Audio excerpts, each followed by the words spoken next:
مسئلہ یہ ہے کہ ہمارے حدیث کے مطابق ہی حدیث یہ ہے کہ عورتیں زیادہ تر عورتیں اور زیادہ تر علماء کرام دجال کے اوپر بیعت ہو چکے ہوں گے. حدیث یہ ہے کہ دجال کے فالوورز میں سے بیشتر جو ہوں گے وہ عورتیں اور علماء کرام ہوں گے. جاہلوں کو تو نہیں چھوڑنے والا دجال. اور یہ میں بہت ڈرانے والی حدیث سنا رہا ہوں, یہ مستند حدیث ہے کہ دجال کے اوپر میری امت کی عورتیں اور علماء کرام کثیر تعداد میں بیعت کریں گے, کثرت ہوگی. رسول اللہ صلی اللہ علیہ وآلہ وسلم کا ارشاد پاک ہے, من کذب علی متعمدا فلیتبوأ مقعدہ من النار, جس نے جان بوجھ کے میرے اوپر جھوٹ باندھا پس وہ اپنا ٹھکانہ جہنم میں بنا لے, اپنا ٹھکانہ جہنم میں تلاش کرے. صحیح بخاری میں 110 نمبر اور صحیح مسلم میں 4 نمبر یہ حدیث متفق علیہ, اور یہ خبر متواتر ہے.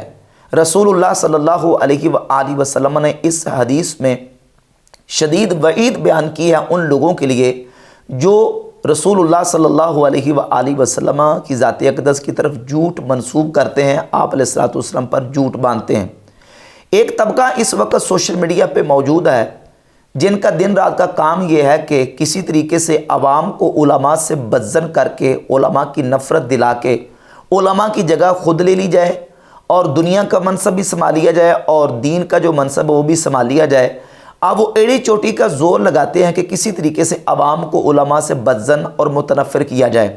ایک نام نہاد موٹیویشنل سپیکر جس کا دن رات کا کام یہ ہے, جس کا ہر دوسرا تیسرا بیان یہ ہوتا ہے کہ علماء آپ کو یہ حدیث بیان نہیں کریں گے, علماء یہ حدیث آپ کو نہیں سنائیں گے. پتہ نہیں علماء یہ حدیث لوگوں کے سامنے کیوں بیان نہیں کرتے.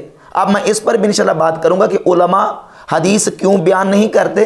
اور یہ جو موٹیویشنل سپیکر ہے اس نے یہ دعویٰ کیا ہے اور رسول اللہ صلی اللہ علیہ وسلم کی ذات اقدس پر جھوٹ باندھا ہے اور یہ کہا ہے کہ جب دجال آئے گا تو حدیث پہ موجود ہے کہ سب سے پہلے دجال کی سب سے زیادہ پیروی اور بیعت علماء کریں گے, علماء اور عورتیں کریں گی. اور علماء کا بالخصوص اس نے نام لیا کہ دجال کی سب سے زیادہ پیروی اور اس کی بیعت جو ہے وہ علماء کریں گے. ذخیرہ حدیث میں سے کوئی ایسی صحیح سند کے ساتھ حدیث موجود نہیں ہے. یہ موٹیویشنل سپیکر نے رسول اللہ صلی اللہ علیہ وسلم کی ذات اقدس پر جھوٹ باندھا ہے اور یہ جھوٹ باندھا ہے عوام کو, سیدھے سادے مسلمانوں کو علماء سے متنفر کرنے کے لیے اور علماء سے بدظن کرنے کے لیے. ایک تو نبی کریم علیہ الصلوۃ والسلام کی یہ حدیث وعید بیان کرتی ہے کہ جس نے رسول اللہ صلی اللہ علیہ وآلہ وسلم پر جھوٹ باندھا وہ اپنا ٹھکانہ جہنم میں بنا لے. اور صحیح مسلم میں حدیث نمبر 16 ہے, نبی کریم علیہ الصلوۃ والسلام نے فرمایا یکون فی آخر الزمان دجالون کذابون یاتونکم من الاحادیث, آخر زمانے میں ایسے دجال کذاب لوگ آئیں گے جو تمہارے سامنے ایسی احادیث بیان کریں گے بما لم تسمعوا انتم ولا آباؤکم, وہ احادیث تم نے اور تمہارے آباء و اجداد نے سنی تک نہیں ہوں گی. جب ایسے لوگ آئیں جو تمہارے سامنے ایسی احادیث بیان کریں جو تم نے اور تمہارے آباء و اجداد نے سنی تک نہیں ہوں گی, تو فرمایا ایاکم و ایاہم, ان سے بچ کے رہو, ان سے دور رہو, ان سے الگ رہو. لا یضلونکم ولا یفتنونکم, کہیں وہ تمہیں گمراہ نہ کر دیں, کہیں وہ تمہیں فتنے میں مبتلا نہ کر دیں. یہ ہیں وہ لوگ جن کے بارے میں رسول اللہ صلی اللہ علیہ وآلہ وسلم نے پہلے سے خبر دے دی کہ ایسے لوگ آئیں گے, جھوٹی حدیثیں بنا بنا کے میری طرف منسوب کریں گے.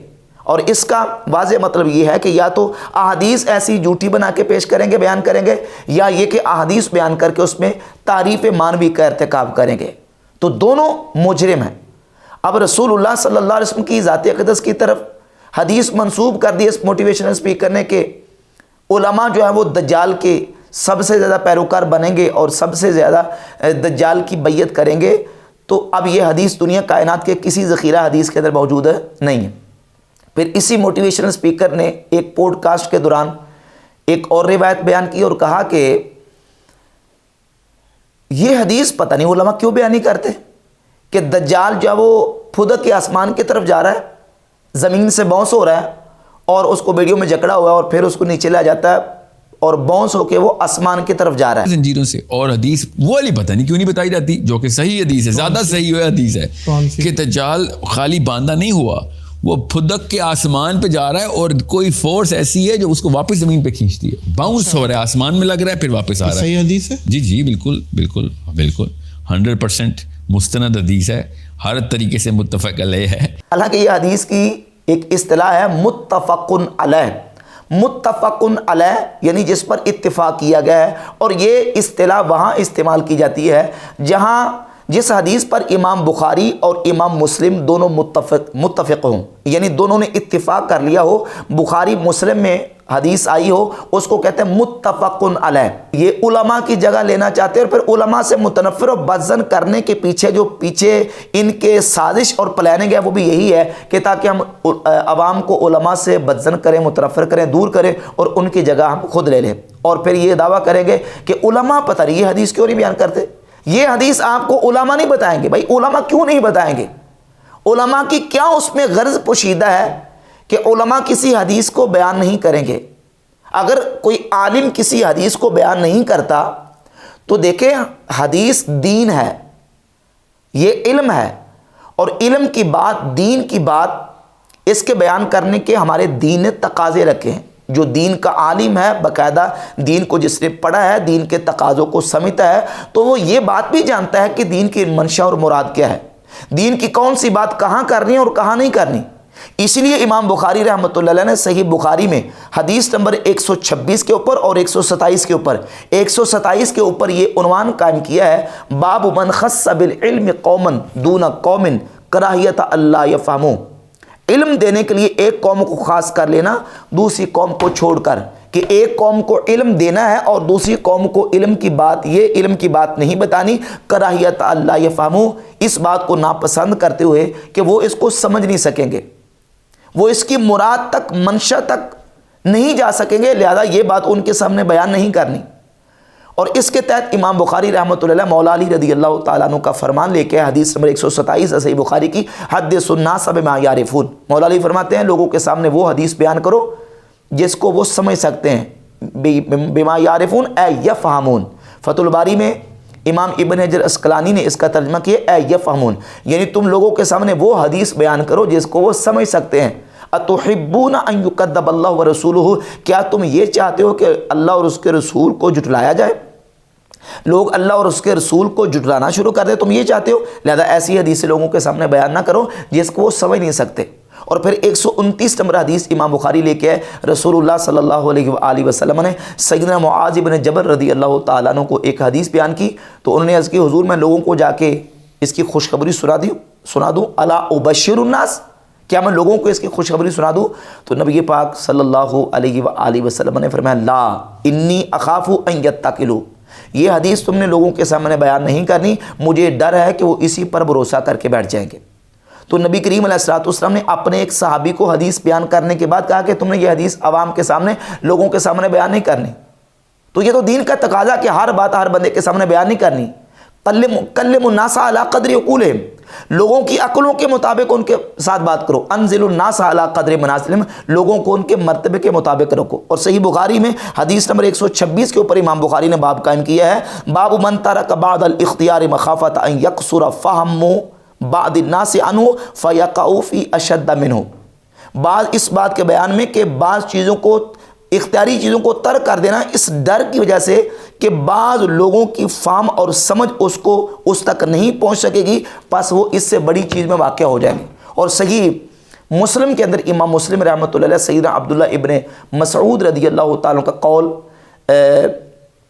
حدیث نمبر 14 میں لے کے آئے کہ عبداللہ ابن مسعود رضی اللہ تعالیٰ عنہ فرماتے ہیں ما انت بمحدث قوما حدیثا لا تبلغ عقولهم الا کان لبعضهم فتنہ، تو کسی قوم سے حدیث بیان کرنے والا نہیں ہے کہ جہاں تک ان کی عقل نہیں جاتی، الا کان لبعضهم فتنہ، مگر وہ بعض کے لیے فتنہ ہوگی۔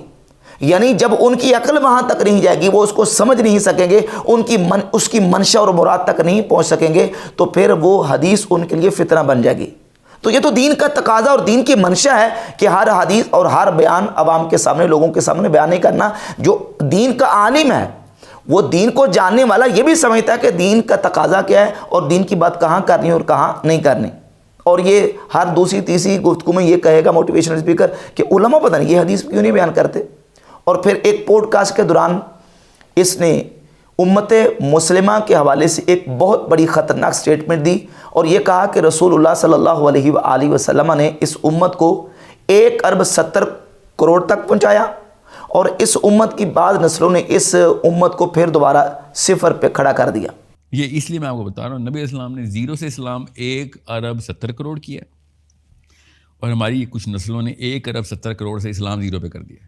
تو اسلام کو اگر ریسیٹ کر دیا آپ نے تو ٹھیک ہے، میں لیٹس اسٹارٹ ود دوبارہ صفر پہ لے آئے. اور اس وقت تو کہتا کہ کوئی مومن ہی نہیں ہے. جب جاہلیہ کا پورا دور ہے تو اکیلے کی ویلیو اربوں کی ویلیو جتنی ہوتی ہے. اگر سارے ہی مومنین ہوں تو پھر تو میں ایک بھی غلطی کروں گا نا تو میری بچت نہیں ہے. اس وقت کوئی مومن ہی نہیں ہے، اس وقت ہمیں وہ مثال چاہیے. ٹھیک ہے، میں ایک صحابی کی مثال دے کے نا یہ بات ذرا چھوٹی لمبی ہو جائے گی. ایک صحابی فتح مکہ کے بعد، فتح کا کیا، طائف کے فتح کے بعد دنیا میں اس وقت کوئی مومن ہی نہیں ہے، الیاذ باللہ تعالیٰ. حالانکہ یہ امت خیر ہے. کنتم خیر امت اخرجت للناس، اس امت کو امت خیر کہا گیا، اس امت کو امت وسط کہا گیا ہے. یہ امت جو ہے یہ آخری امت ہے، یہ افضل ترین امت ہے، اور یہ امت قیامت تک جائے گی. ہاں اس کے اندر یہ ہے کہ پہلے جو لوگ ہیں وہ خیر پر ہیں اور بعد والے خیر میں کم ہوتے جائیں گے. لیکن یہ نہیں ہے کہ یہ امت نعوذ باللہ تعالیٰ بالکل مٹ جائے، ختم ہو جائے، سارے کافر ہو جائیں اور ان میں سے مومن کوئی نہ رہے. یہ بالکل ایک بہت بڑا دین کے اوپر افطرا اور بہتان ہے، اور اس امت مسلمہ کی انسلٹ اور توہین ہے جو اس موٹیویشن اسپیکر نے کی ہے کہ یہ امت جو اس وقت صفر پر کھڑی ہے اور یہ امت میں اس وقت تو مومن کوئی نہیں ہے، نعوذ باللہ تعالیٰ.